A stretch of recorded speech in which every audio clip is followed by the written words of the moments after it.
ડાંગના બિલીઆંબાથી ત્રિદિવસીય શાળા પ્રવેશોત્સવનો રાજ્યવ્યાપી પ્રારંભ. મુખ્યમંત્રી ભૂપેન્દ્ર પટેલે કહ્યું, શિક્ષણ ક્રાંતિની આ સફરથી અસંખ્ય બાળકો અને પરિવારનું ભવિષ્ય બન્યું ઉજ્જવળ.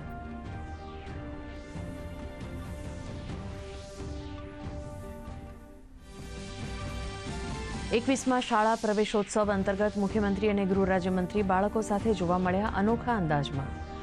મુખ્યમંત્રી ભૂપેન્દ્ર પટેલે વર્કબુકમાંથી બાળકોને પ્રશ્નો પૂછી સાધ્યો વડીલ વાત્સલ્ય સંવાદ, તો ગૃહ રાજ્યમંત્રીએ વિદ્યાર્થિનીને કંકુ પગલાં કરાવી કન્યા કેળવણી પર આપ્યો ભાર.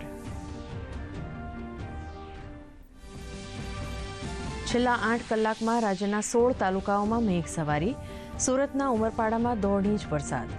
ડાંગમાં ચોતરફ લીલી વનરાજીથી સર્જાયો નયનરમ્ય નજારો, તો સૌરાષ્ટ્રમાં મેઘમહેરને પગલે ખેડૂતોએ મગફળી, સોયાબીન સહિતની વાવણીના કર્યા શ્રી ગણેશ.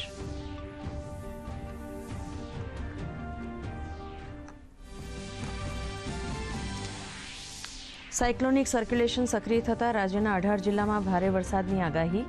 દ્વારકામાં અતિભારે વરસાદની આગાહીને પગલે રેડ એલર્ટ, તો ગુજરાત અને મધ્યપ્રદેશ સહિત દેશના 21 રાજ્યોમાં ભારે વરસાદનું અનુમાન.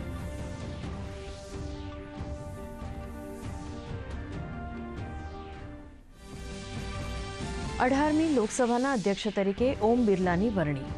સતત બીજી વાર સ્પીકર પદે વરણીને મોટી જવાબદારી ગણાવતા પ્રધાનમંત્રી મોદી, વિપક્ષના અવાજને ગૃહમાં પ્રતિનિધિત્વ કરવાની તક મળવા અંગે વિપક્ષ નેતા રાહુલ ગાંધીએ દર્શાવ્યો વિશ્વાસ.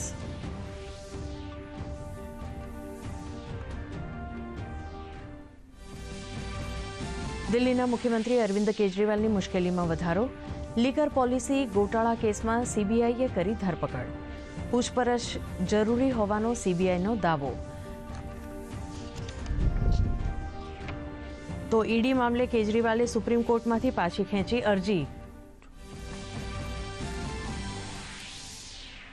જુલાઈ માસથી ગાંધીનગર અમદાવાદ મેટ્રો રૂટ થશે શરૂ. આજે રૂટના સેફટી ટ્રાયલની કામગીરી હાથ ધરાઈ. મેટ્રો રેલ સેફટીના કમિશનર આર કે મિશ્રાએ ગાંધીનગર મેટ્રો સ્ટેશનની લીધી મુલાકાત.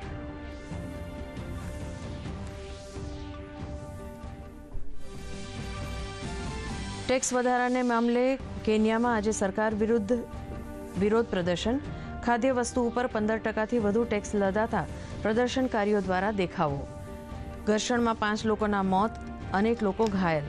ભારતે પોતાના નાગરિકો માટે એડવાઇઝરી કરી જાહેર. ભારતીય શેર બજાર ઓલ ટાઈમ હાઈ સપાટી સાથે બંધ. સેન્સેક્સ 78,000.